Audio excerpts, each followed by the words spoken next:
প্রিয় দর্শক ও সুধী, আসসালামু আলাইকুম, শুভ সকাল। সবাইকে অনেক অনেক শুভেচ্ছা এবং আমন্ত্রণ জানাচ্ছি বাংলা ভিশনের সরাসরি স্বাস্থ্য বিষয়ক সম্প্রচার মেডিনোভা ভালো থাকুন অনুষ্ঠানটিতে। আমাদের সাথে থাকার জন্য ধন্যবাদ। আপনাদের সাথে থাকছি আমি ডক্টর মলি। দর্শক, হার্টের ব্লক খুব কমন একটি শব্দ, কিন্তু এটির সাথে আমরা প্রায়শই মিলিয়ে ফেলি যে স্ট্রোক হয়েছে বা হার্টের অ্যাটাক হয়েছে বা কার্ডিয়াক অ্যারেস্ট হয়েছে বা হার্ট ফেল হয়েছে। এই যে সমস্ত শব্দগুলোকে কিন্তু আমরা এই ব্লকজনিত সমস্যার সাথে মিলিয়ে ফেলি, কিন্তু আসলে এই টার্মটি কি এই সবগুলোর সাথে সম্পর্কিত কিনা, বা এটি একটা আলাদা বিষয় কিনা, বা এটি জানলে আমাদের আসলে কী ধরনের সাপোর্ট আমরা করতে পারতাম, সেটা কিন্তু খুবই গুরুত্বপূর্ণ জানার সবার জন্য। কারণ যিনি আসলে আক্রান্ত হয়েছেন তিনি তো অনেক আগেই প্রতিরোধ করতে পারতেন নিজেকে, সেই সাথে ফ্যামিলি মেম্বার বা কেয়ার গিভার বা কলিগ যদি জানতেন তাহলে হয়তো বা খুব দ্রুততার সাথে থাকে হয়তো বা ডক্টর শরণাপন্ন করতে পারতেন বা আরও একটু অ্যাওয়ার হতে পারতেন বা অ্যাওয়ার করতে পারতেন।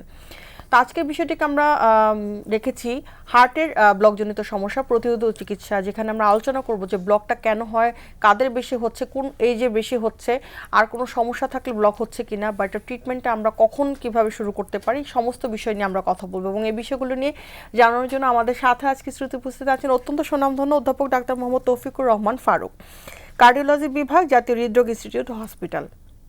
দর্শক, আমরা আজকে যেহেতু আলোচনা করব হার্টের ব্লকের বিষয়গুলো নিয়ে, এবং আমরা জানি যে অনেকের বাড়িতে কিন্তু এই প্রবলেমটিতে অনেকেই ফেস করেছেন বা ট্রিটমেন্ট নিচ্ছেন, বা অন্যান্য অনেকের হতে পারে এই ধরনের প্রবলেমগুলো কিন্তু আছে। তো আপনারা চাইলে যে কোনো ধরনের বিষয়গুলো জানতে আমাদের কাছে সরাসরি ফোন করতে পারেন আমাদের স্ক্রলে দেখানো নাম্বারে, এবং সেই সাথে ফেসবুক থেকে সরাসরি লগ ইন করুন www.facebook.com/banglavision এই লিঙ্কটিতে। চলুন দর্শক, আজকে আলোচনা শুরু করা যাক। স্যারকে অনেক ধন্যবাদ জানাচ্ছি আমাদের সাথে আজকে স্টুডিওতে এসে জয়েন করার জন্য। স্যার, ধন্যবাদ ডক্টর মলি, আপনাকে ধন্যবাদ বাংলা ভিশনকে আমাকে আমন্ত্রণ জানানোর জন্য।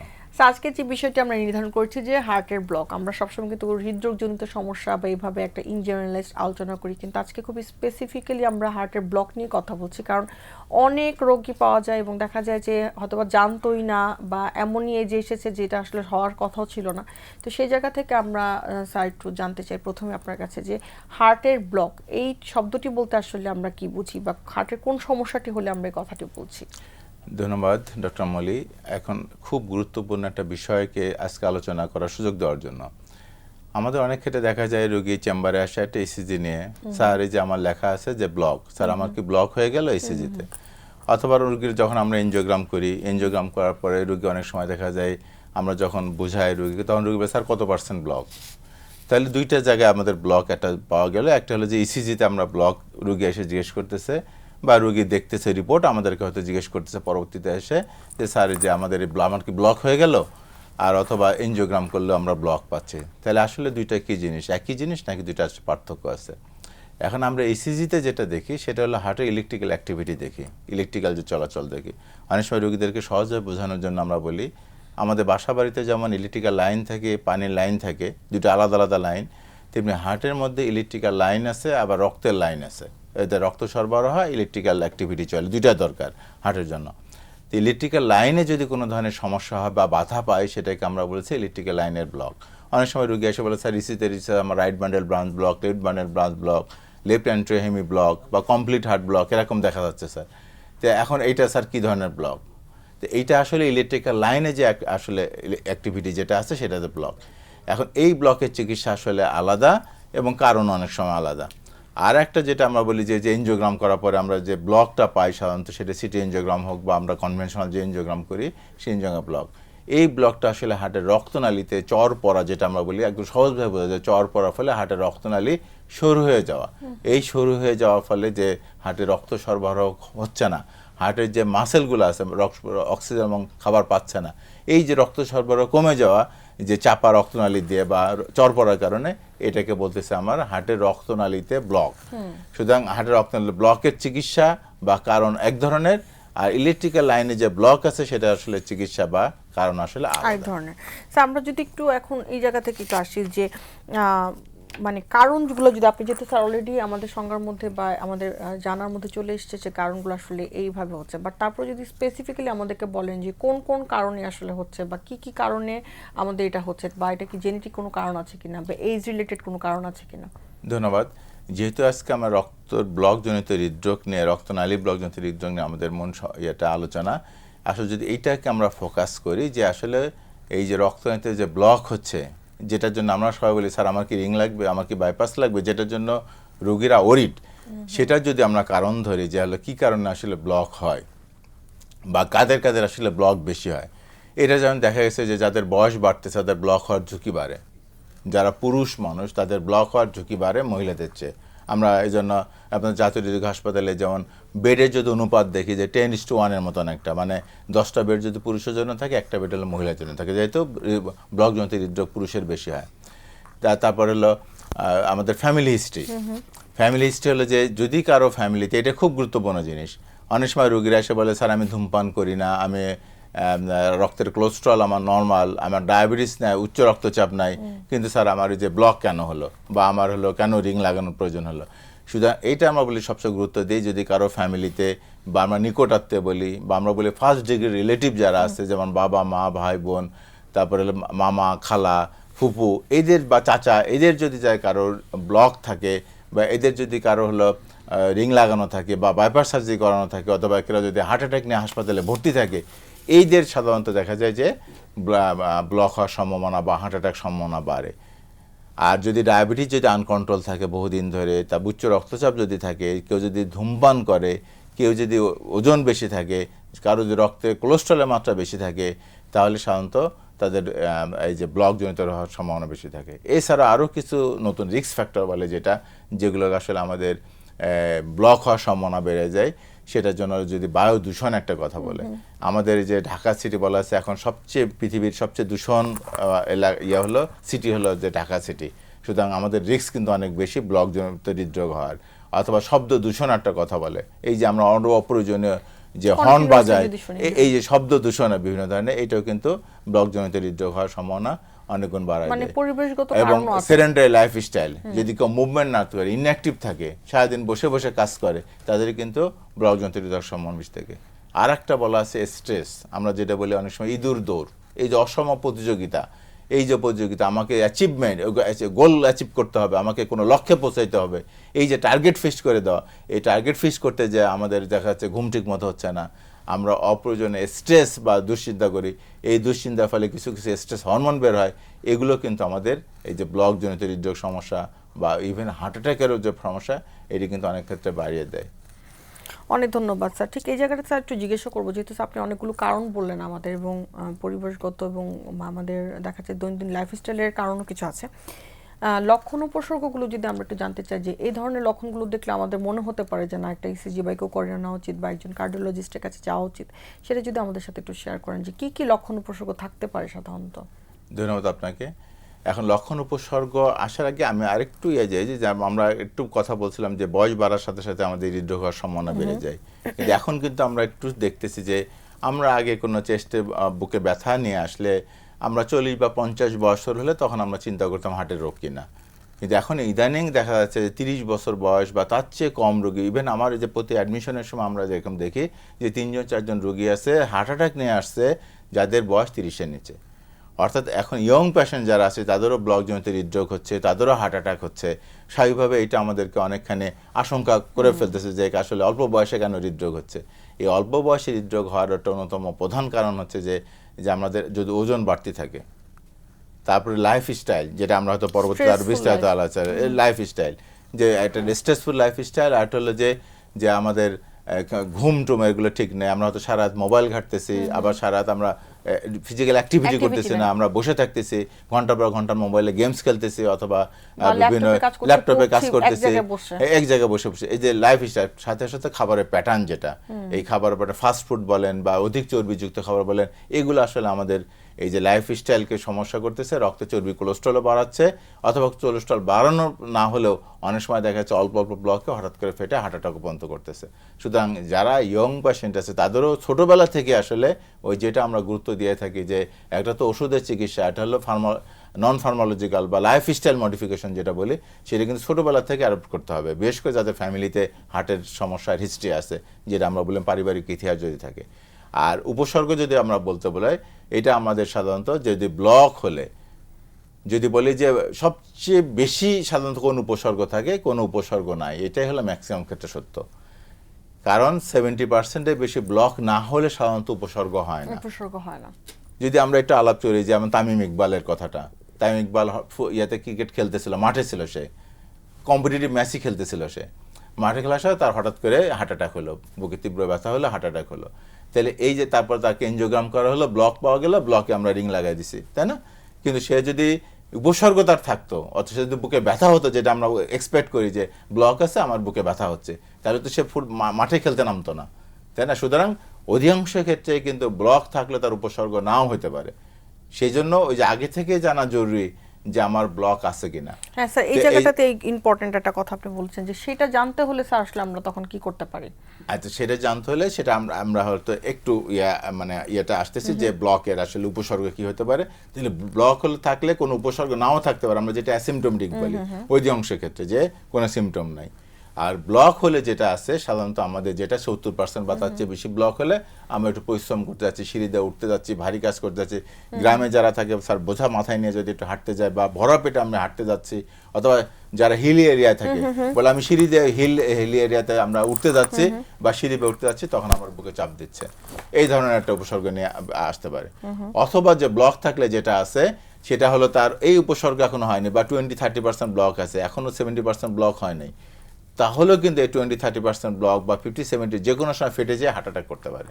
সুতরাং রুগী কিন্তু ব্লক আছে, কোনোদিন কোনো উপসর্গ হয় নাই, কোনোদিন কোনো ব্যথাও হয় নাই, কিন্তু হঠাৎ করে হার্ট অ্যাটাক নিয়ে কিন্তু হাসপাতালে আমাদের আসতে পারে। শুধু হার্ট অ্যাটাক না, আমরা প্রায় শুনবেন যে ফার্স্ট টাইমে ইয়ং পেশেন্ট অনেক ক্ষেত্রে যে ফার্স্ট টাইম বুকে ব্যথা হয়েছে, তীব্র ব্যথা, রুগী হাসপাতালে নেওয়ার আগে মারা গেছে, অর্থাৎ সাডেন কার্ডিয়াক ডেথ বলি আমরা, তো সাডেন কার্ডিয়াক ডেথও হতে পারে।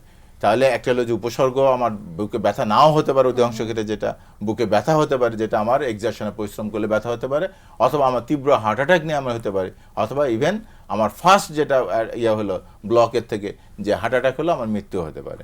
শুধু এইগুলো নিয়েও কিন্তু রোগী আমাদের কাছে প্রেজেন্ট করতে পারে। বা অনেক দিন ধরে আমার বুকে ব্যথা হচ্ছে, আমি হয়তো গুরুত্ব দিচ্ছি না, চিকিৎসা নিচ্ছি না, তখন কিন্তু আমার হার্ট বড় হয়ে যায় বা হার্ট ফেল নিয়ে যে আমি পরিশ্রম করতে যাই, আমার শ্বাসকষ্ট, আমি রাতে শুয়ে আছি, আমার শ্বাসকষ্ট, ঘুম ভেঙে যাচ্ছে, আমি রাতে শুতে পারতেছি না, অথবা একটু পরিশ্রম করতে গেলে আমার শ্বাসকষ্ট হচ্ছে, এইভাবে হার্ট ফেলার বলে যেটা, আমরা হার্ট ফেলার নিয়েও কিন্তু রোগী প্রেজেন্ট করতে পারে। তো সুতরাং বিভিন্নভাবে রোগী আসতে পারে যদি ব্লকের যদি আমরা যত্ন না নিই। আর যেটা করলো যে কথাটা আসলে যে রোগ নির্ণয়, আমার এখন ব্লক আছে, আমি ব্লক আছে কিভাবে নির্ণয় করতে পারি? এখন কোনো ক্ষেত্রে যে ওই যে বললাম, যদি আমি ব্লকের চিকিৎসা না নেই বা আমার অ্যাটাক পর্যন্ত হয়ে গেল, যদি অ্যাটাক হয় তখন আমার ইসিজি চেঞ্জ আসবে, আমি তখন ইসিজি দেখে আমি বলতে পারবো যে তার অ্যাটাক হয়েছে কিনা। এইটা অ্যাটাক হওয়াটা আসলে ইনডাইরেক্টলি এক ধরনের যায়, ওনার ব্লক, সাধারণত ব্লক থেকে অ্যাটাকটা হয়েছে, ব্লক আছে আমরা অনুমান করে নেই, সেটা মাত্রা কম আর বেশি যেটাও হতে পারে, মাত্রা বেশি হলেও ব্লক হতে পারে, হার্ট অ্যাটাক হতে পারে, মাত্রা কম থাকলেও হার্ট অ্যাটাক হতে পারে। তাহলে ইসিজি আমাদের একটা ডায়াগনোসিস। কিন্তু ইসিজি যদি নর্মাল থাকে তার মানে এই না যে তার ব্লক নাই, এই জিনিসটা কিন্তু গুরুত্বপূর্ণ। ইসিজি স্বাভাবিক আছে, ইভেন ইকোকার্ডিওগ্রাম আমরা বলি এটাও স্বাভাবিক আছে, তাহলে কিন্তু তার ব্লক থাকতে পারে। আবার ইকো অনেক সময় দেখা যায় কখন হার্ট অ্যাটাকের পরে বা হার্ট অ্যাটাক হয়ে গেলে আমার ইকো সাউন্ড চেঞ্জ আসবে। তো অনেক সময় রুগী আমার বলে যে স্যার আমার তো ইসিজি নর্মাল, ইকো নর্মাল। আমি বলি ইসিজি ইকো যদি অ্যাবনর্মাল হতে হয় তাহলে ওই হার্ট অ্যাটাক হওয়া পর্যন্ত আমার ওয়েট করতে হবে, তা ওই পর্যন্ত সাধারণত আমরা পরে চেঞ্জ আসে। এখন কোনো ক্ষেত্রে দেখা যায় কোনো রুগীর নর্মাল অ্যাক্টিভিটি করলে সাধারণত বুকে ব্যথা হয় না, তার একটু এক্সারশন করলে, একটু পরিশ্রম করলে তার বুকে ব্যথা হয়। এইটা আমরা কিভাবে তখন ডায়াগনোসিস করি? আমরা সেই পরীক্ষার জন্য ইটিটি করি, এক্সারসাইজ মেশিনে হেঁটে দৌড়ায় পরীক্ষা করে একটা, ওইটা হতে। বা অনেক সময় দেখা যায় কেউ হাঁটতে পারে না, বয়স্ক মানুষ, অথবা হলো এই গিরা সমস্যা আছে, অথবা হলো ওজন বেশি, সেই ক্ষেত্রে আমরা একটা বিকল্প পরীক্ষা আছে, ইকোকারি, এক ধরনের স্পেশাল ইকো পরীক্ষা আছে, এটাকে স্ট্রেস ইকো বলে। আমরা এক ধরনের ওষুধ দিই, ওষুধ দিয়ে হার্ট রেট বাড়ানো হয় এবং হার্টের ওই যে ব্লকের অনুমান করা যেতে পারে, সেটা আবার ইটিটি অথবা এই স্ট্রেস ইকো বলে। এটা দ্বারা আমরা ব্লক আছে কিনা আমরা অনুমান করতে পারি, কিন্তু কনফার্ম করে বলা যাবে না যে আমার কোথায় ব্লক আছে অথবা কতগুলো ব্লক আছে বা রক্তনালী কোন জায়গা ব্লক আছে, এটা আমরা জানবো না। এখন আমার কতগুলো ব্লক আছে, রক্তনালী কোথায় ব্লক আছে, ব্লকের মাত্রা কতখানি, এটা যদি জানতে চাই তাহলে আমাকে দুই ধরনের পরীক্ষা আছে, এনজিওগ্রাম বলি আমরা। এই এনজিওগ্রাম আমরা দুইভাবে করি, একটা হলো সিটি করোনারি এনজিওগ্রাম, আর একটা হলো যে কনভেনশনাল এনজিওগ্রাম, ওই যেটা আমরা মানুষের হাত দিয়ে করি বা পা দিয়ে করি, হাসপাতালে ভর্তি করি, এটাকে বলি আমরা কনভেনশনাল এনজিওগ্রাম।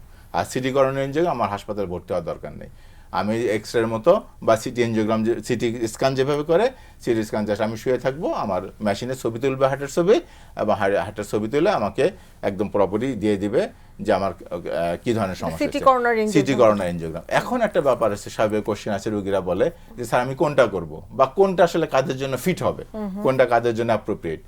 এখন সিটি করোনারি এনজিওগ্রাম আছে এরকম যে ইয়ং পেশেন্ট, আমাদের মনে হচ্ছে তার ব্লক থাকতেও পারে, নাও থাকতে পারে, এরকম সন্দেহ হচ্ছে, বা সে ইটিটি করতে পারে না, তো ইটিটি ইভালুয়েশন মাঝখানে আমি করতে পারি নাই, কিন্তু আমার মনে হচ্ছে না কিছু হয়তো তার ব্লক জনিত হৃদরোগ থাকতেও পারে। তখন এইদেরকে সাধারণত আমরা সিটি করোনারি এনজিওগ্রাম করি। ওইখানে একটা সিটি করোনারি এনজিওগ্রাম, একটা এখন সিটি করোনারি এনজিওগ্রাম করে খুব ভালোভাবে ব্লকের মাত্রা বা ব্লকের পরিমাণ নির্ণয় করা যায়। সাথে এক্সট্রা যেটা আমরা বলেছি ক্যালসিয়াম স্কোরিং নামে একটা কথা আছে, এই ক্যালসিয়াম স্কোর থেকে আমরা অনেক সময় প্রেডিক্ট করতে পারি যে রোগীটার ভবিষ্যতে হার্ট অ্যাটাক হবে কিনা। এটা একটা সুবিধা আছে এই যে আমাদের এই এনজিওগ্রাম, মানে স্কোরিংটা যথাযথ একদম টোটাল অ্যাকুরেটলি আমরা মাপতে পারি সিটি এনজিওগ্রাম দ্বারা। আর কনভেনশনাল এনজিওগ্রাম সাধারণত কোথায় করি, আমি একটা রোগী হার্ট অ্যাটাক হয়ে গেছে, তখন তো তাতে আমরা বলি যে নিশ্চয় তার ব্লক থাকলে তো হার্ট অ্যাটাকটা হয়েছে, সুতরাং তারকে যদি আমরা সিটি এনজিওগ্রাম করি তার তো টাকাটা নষ্ট হবে। একটা, দুই নম্বর কথা হলো ইটিডি আমার পজিটিভ আসছে, লো থ্রেশহোল্ড, মানে বলছে আমরা স্টেজ 1 বলি, অল্প একটু হাঁটলেই আমার পজিটিভ আসছে, বা আমার একটু অল্প একটু হাঁটতে গেলেই আমার বুকে চাপা দেয়, তখন আমরা ধরে তো হ্যাঁ এর নার ব্লক থাকার সম্ভাবনা অনেক বেশি, এবং তার তো ব্লকের পাশাপাশি চিকিৎসাও লাগবে।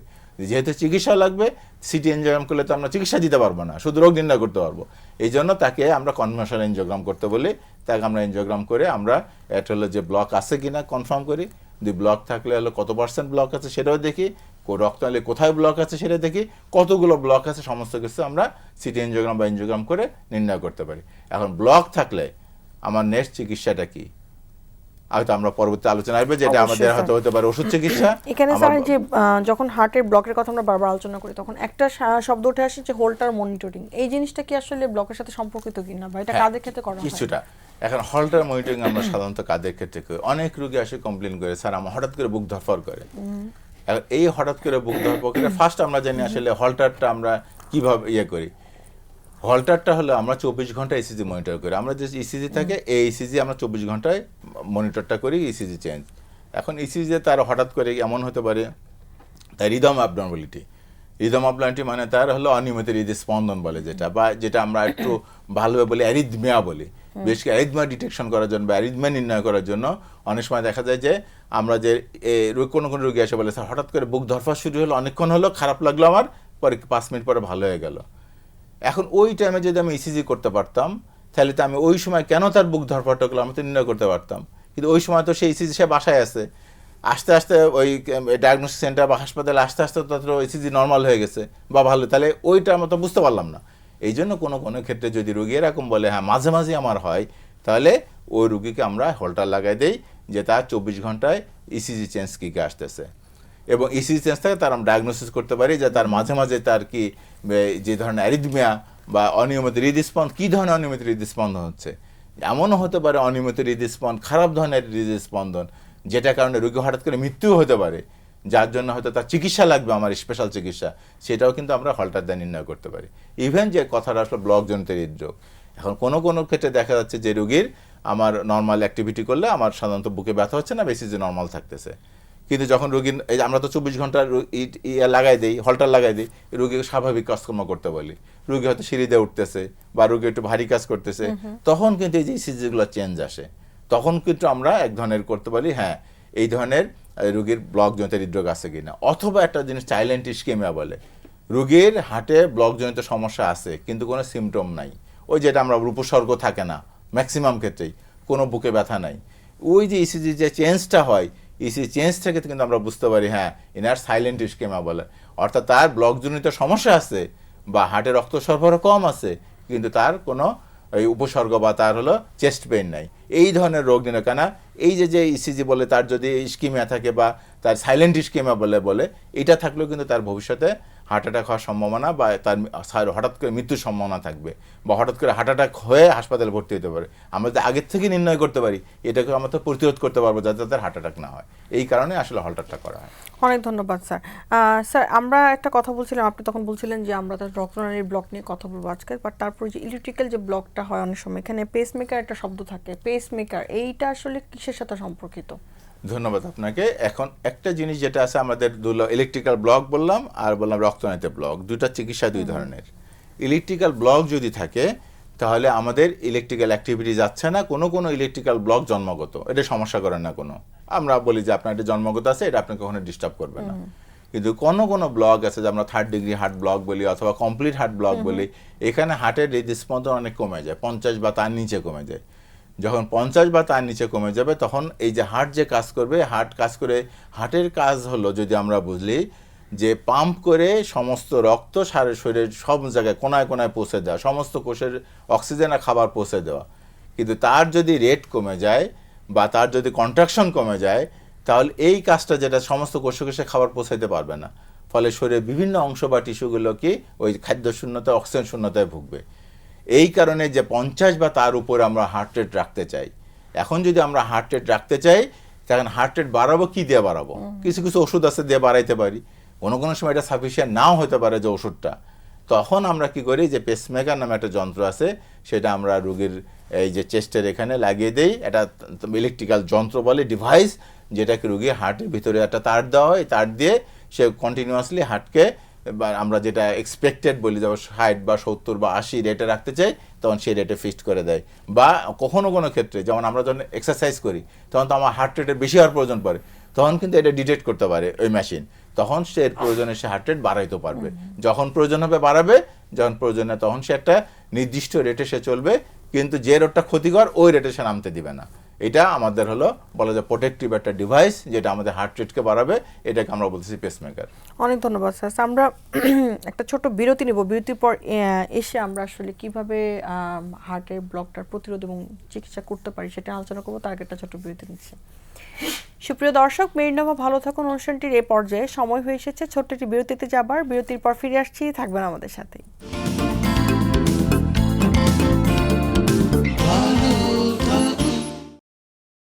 সুপ্রিয় দর্শক, বিরতি শেষে আবারও ফিরে এলাম মেরিনোভা ভালো থাকুন অনুষ্ঠানটিতে। আমাদের সাথে থাকার জন্য ধন্যবাদ। আজকে আমরা কথা বলছিলাম হার্টের ব্লকজনিত সমস্যা, তার প্রতিরোধ প্রতিকার নিয়ে।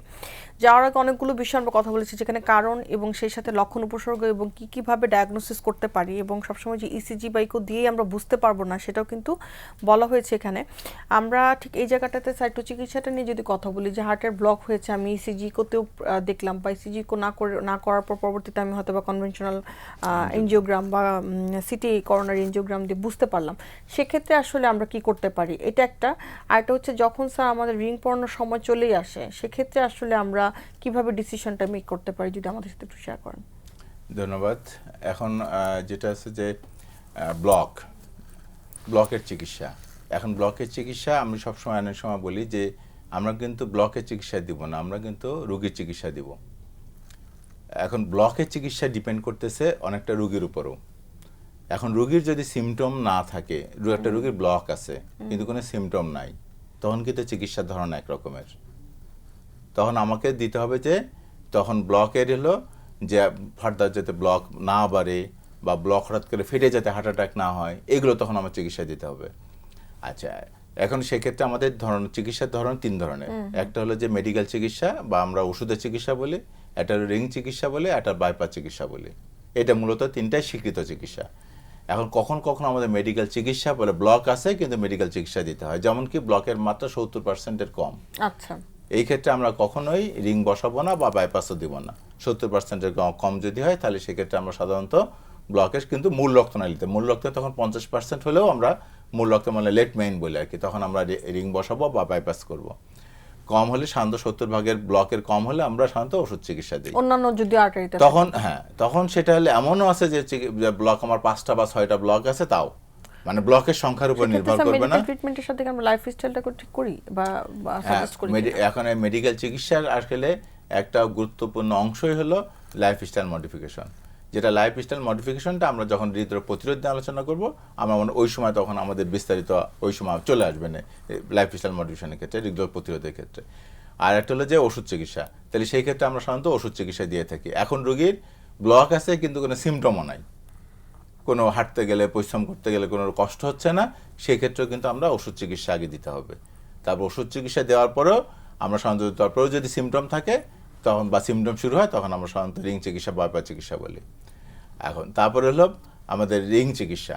এখন রিং চিকিৎসা আগে এখনকার যে সব রিং লাগায় সাধারণত সবই হলো ওষুধ লাগানো, আমরা মেডিকেটেড বলি, ঠিক আছে, ড্রাগ ইলুটিং বলি।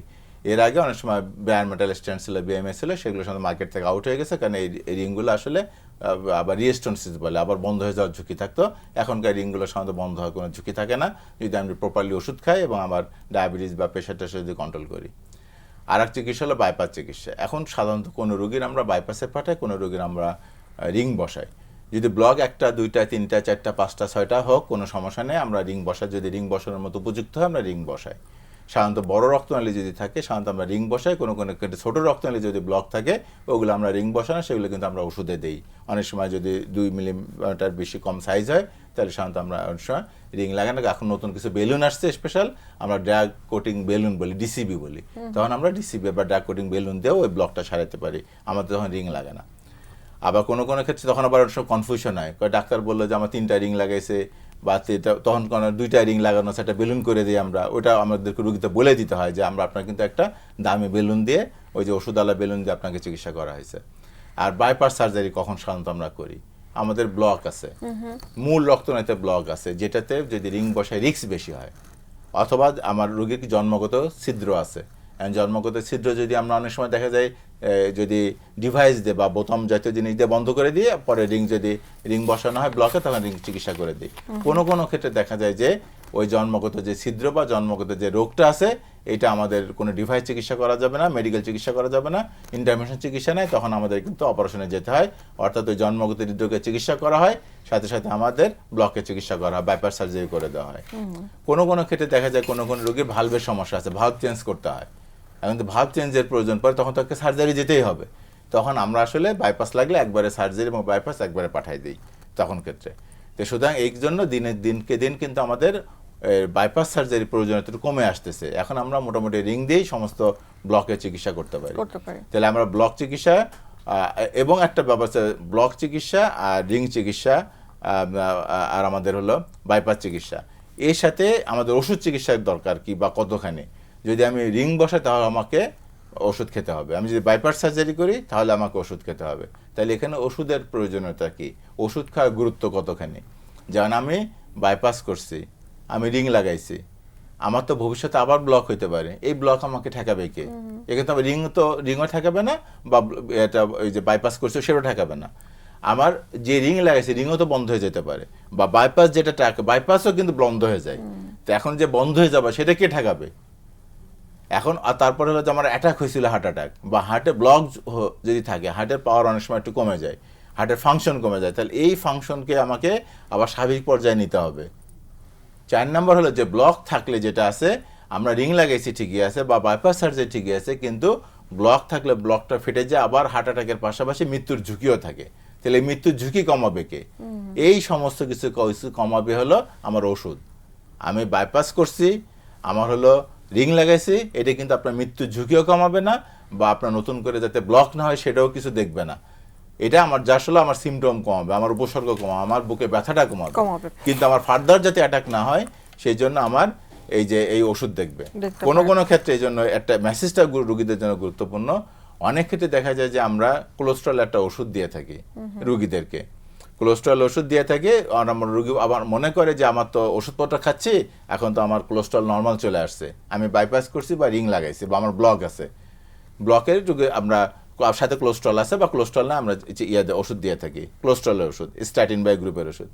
রোগীরা অনেক সময় যায় অন্য ডাক্তারের কাছে যখন যায়, অথবা রোগীরা যখন ফার্মেসিতে যায় বা অথবা রিপোর্ট নেয় বা জুনিয়র ডাক্তার বা মেডিসিন, ওরা তখন দেখে বলে আরে আপনার তো কোলেস্ট্রল এখন নর্মাল, আপনি কোলেস্ট্রল ওষুধ খাচ্ছেন কেন?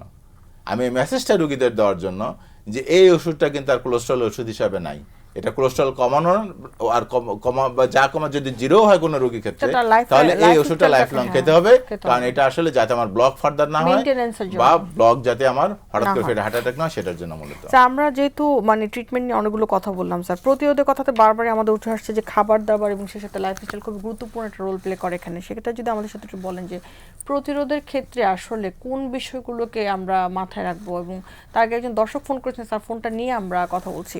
জি হ্যালো দর্শক, আপনার নাম বলে প্রশ্নটি করুন। হ্যালো হ্যালো, জি আসসালামু আলাইকুম। ওয়ালাইকুম আসসালাম। জি আমার বয়স 53,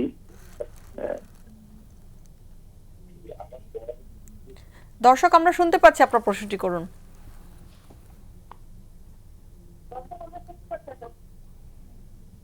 জি, আমার ওজন 72, আমার ডায়াবেটিক আছে, টাইপ 2 ডায়াবেটিক, আমি ইনসুলিন নির্ভরশীল, প্লাস লিম্ফা ট্যাবলেটটাও খাই, পাশাপাশি সকালবেলা আর রাতে ইনসুলিন নেই, আর অ্যামডোকেল 5 আমার হাইপার টেনশনের জন্য ডাক্তার দিয়েছে, সবসময় খাই। এতে করে প্রেশারটাও নর্মাল থাকে আর সুগারটাও মোটামুটি নর্মালি আছে। তো বর্তমানে আমি চেক করিয়েছিলাম আমার টিজি, এলডিএল এবং ক্রিয়েটিনিন এগুলো।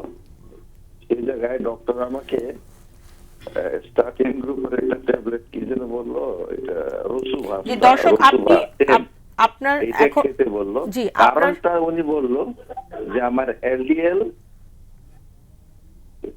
আমার এলডিএল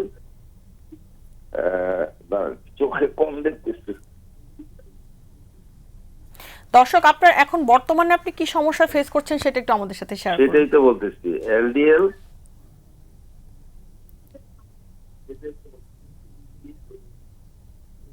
3.53। জি বলেন। জি দর্শক, আপনার এখন কি সমস্যা সেটা একটু আমাদের সাথে শেয়ার করুন, যে কি প্রবলেম ফেস করছেন আপনি সেটা একটু আমাদের সাথে শেয়ার করুন।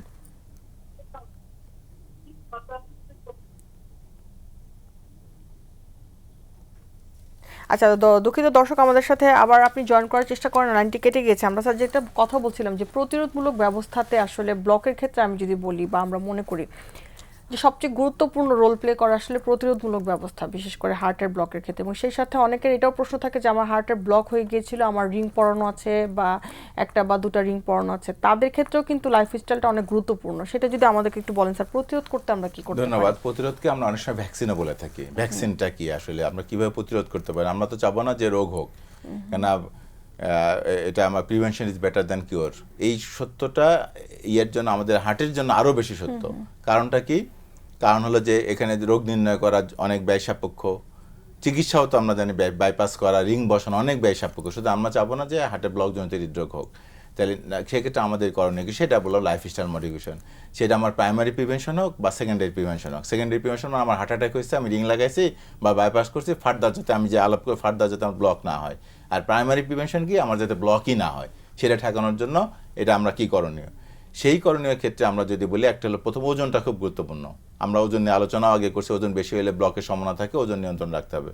ওজন নিয়ন্ত্রণের জন্য আমার খাবারের মধ্যে যেটা করতে হবে, অধিক ক্যালোরিযুক্ত খাবার কম খেতে হবে, অধিক কার্বোহাইড্রেট যুক্ত এবং অধিক যেটা ফ্যাট বলি, এগুলোতে ক্যালোরি বেশি থাকে, এগুলো আমাদের কম খেতে হবে। 2 নম্বর হলো যে আমাদের নর্মাল ডায়েট বা খাবার দাবার আমি আসলে কী ভাবো, এখানে বলা আছে অধিক পটাশিয়ামযুক্ত খাবার খেতে হবে, সোডিয়াম যে খাবার সেটা কম খেতে হবে, আর যেটা আমরা কার্বোহাইড্রেট বললাম সেটা কার্বোহাইড্রেট কম খেতে হবে। তারপরে প্রোটিন আমরা মোটামুটি খেতে পারবো, আর অধিক চর্বিযুক্ত খাবার। এখন চর্বিযুক্ত খাবারের ক্ষেত্রে কোশ্চেন আসে, কোন ধরনের চর্বিযুক্ত খাবার আসলে আমাদের মানে নিষেধ আর কি, কম খেতে হবে। চর্বিযুক্ত খাবারের মধ্যে 2টা ধরনের বলে, একটা হলো সম্পৃক্ত চর্বি, একটা হলো অসম্পৃক্ত চর্বি। এখন সম্পৃক্ত চর্বি মানে সাধারণত বলে যে চর্বিগুলো খেলে আমাদের রক্তে খারাপ কোলেস্ট্রল বাড়ে, যে আমাদের দর্শক বলছে এলডিএল বেশি, এলডিএল এর কথা, যে খাবার খেলে আমাদের এলডিএল বাড়ে, যেগুলো বাড়ে সেগুলো আমরা সাধারণত খারাপ চর্বি, এই চর্বির মধ্যে যেমন আমরা বলি অ্যানিমাল ফ্যাট, নর্মাল রাখলে যে শক্ত হয়ে থাকে, যেটা মার্জারিন, এগুলো আমরা কম পাবো, ডালডা এগুলো কম। তারপর নারকেল তেল আমরা কম ইউজ করব, নারকেল তেল বা নারকেল খাবারে তো কম ব্যবহার করব। অনেক উপকূলীয় অঞ্চল অনেক জায়গায় কিন্তু নারকেল সব খাবারে ব্যবহার করা হয়, কিন্তু নারকেল কম খেতে হবে, ঠিক আছে? তাহলে আমাদের খারাপ তেলটা বা খারাপ চর্বি বাড়বে। আর হলো পাম অয়েল, এগুলো আমাদের খারাপ চর্বি, এগুলো আমাদেরকে বর্জন করতে হবে বা কম খেতে হবে। আর ভালো চর্বি আছে অনেক সময়, অসম্পৃক্ত চর্বি বলে, যেখানে ওমেগা 3 বা ওমেগা 6 ফ্যাটি অ্যাসিড থাকে, যেমন বাদাম জাতীয় খাবার যেগুলো আছে, আমাদের সামুদ্রিক মাছ আছে, সামুদ্রিক ফিশ আছে, বিশেষ করে যে স্যালমন বা আমাদের ইলিশ মাছ যেটা বলা হয়, এই সব খাবার যেটা আছে, এগুলো আমরা সাধারণত বেশি ওমেগা 3 বা ওমেগা 6 ফ্যাটি অ্যাসিড আছে, সেগুলো বা আমরা বিচিজাত খাবার বলি, যেখানে প্রোটিন থাকে, এবং এই খাবারগুলো সিমের বিচি বা বিভিন্ন ধরনের বিচিজাত খাবার, এগুলোকে আমরা এনকারেজ করি, এগুলো স্বাস্থ্যের জন্য ভালো। আর অধিক কার্বোহাইড্রেট যুক্ত যেগুলো খাবার আছে, ভাত, আলু, চিনি, মিষ্টি, কোক, এগুলো মিষ্টি জাতীয় খাবারও, এটা শুধুমাত্র ডায়াবেটিসের জন্য না, এটা স্বাভাবিক মানুষের জন্য এটা কম খাওয়া ভালো। এখন আমরা অনেক সময় সাদা বিষ বলি, হোয়াইট পয়জন, এটা বলা হয় যে ভাত সাদা, চিনি সাদা, লবণ সাদা, এগুলো কম খেতে হবে, এগুলো হয়তো হোয়াইট পয়জন বলে, তাহলে এগুলো কমায় ফেলতে হবে। আর আমরা বললাম যে সোডিয়াম বা লবণ জাতীয় খাবার বেশি, যেমন কনফেকশনের ফুড, ক্যান সংরক্ষিত খাবার, বা যেগুলো আমরা শুটকি বলি, অনেকদিন ধরে প্রিজারভেটিভ হিসেবে ব্যবহার করা হয় যেসব, এইসব খাবার আমাদেরকে কম খেতে হবে। এবং সেই সাথে অধিক পটাশিয়াম, এক্সারসাইজটা নিয়ে বলেন যে এটা কি আমাদের কাছে গুরুত্বপূর্ণ কিনা। আচ্ছা, পটাশিয়াম যুক্ত খাবার যেটা, যেমন শাকসবজি, ফলমূল, সেগুলো আমাদেরকে বেশি খেতে হবে। আর একটা হলো যে আমাদের কথা অনেক সময় আছে অ্যালকোহল আমাদেরকে পরিহার করতে হবে। কোনোভাবেই বলা আছে অ্যালকোহলকে, ইভেন আমেরিকান হার্ট অ্যাসোসিয়েশন ওনারাও অ্যাডভোকেট করে না যে অ্যালকোহল, আমাদের সমাজে বলা যায় রেড ওয়াইন ভালো স্বাস্থ্যের জন্য, কোনোভাবে এটা অ্যাডভোকেটেড না। আচ্ছা, তারপরে আমাদের এক্সারসাইজ ক্ষেত্রে যে গুরুত্বপূর্ণ হলো যে আমরা যেমন একটা কথা বলি যে 30 থেকে 50 মিনিট হাঁটবেন বা 30 থেকে 45 মিনিট সপ্তাহে 5 দিন, এটা আগে রিকমেন্ডেশন ছিল। এখনকার রিকমেন্ডেশন হলো যে আমি সকালে হাঁটলাম বা দুপুরে হাঁটলে সারাদিন বসে থাকলাম, এটাকে এখন আর অ্যাডভোকেট করে না, বলছে সারাদিন আমাকে কর্মক্ষম থাকতে হবে, সারাদিন আমাকে অ্যাক্টিভ থাকতে হবে। এই জন্য বলা আছে যে আমাদের এখন সবারই স্মার্ট ওয়াচ আছে, এখন সবারই মোটামুটি মোবাইলে সফটওয়্যার আছে, যে 10,000 স্টেপ আগে বলা হতো, মাঝখানে এখন বলা হচ্ছে না 8,000 স্টেপ যদি 24 ঘন্টার মধ্যে আপনি হাঁটেন, সেটা নর্মাল হাঁটা হতে পারে। সেটা আমি বাজারে যাচ্ছি, সেটা আমি ওয়াশরুমে যাচ্ছি, আর সেটা দোতলা 3তলা আমি উঠছি, বাজার ছাদে যাই কাজ করছি, সমস্ত কিছু মিলাই যদি আমি 8,000 স্টেপ আমার হয়, সেখানে ওই যে আগে কথা তো জোরে জোরে হাঁটবেন, ঘাম ছুটায় হাঁটবেন, এই ধরনের কোনো রিকমেন্ডেশন নাই। আমি যদি 8,000 স্টেপ হাঁটি, তাহলে আমার যে এক্সারসাইজ যেটা আছে সেই এক্সারসাইজটা পূর্ণ হবে। এই জন্য এইটাকে স্পেসিফিকলি 8,000 স্টেপের মধ্যে করা হয়েছে।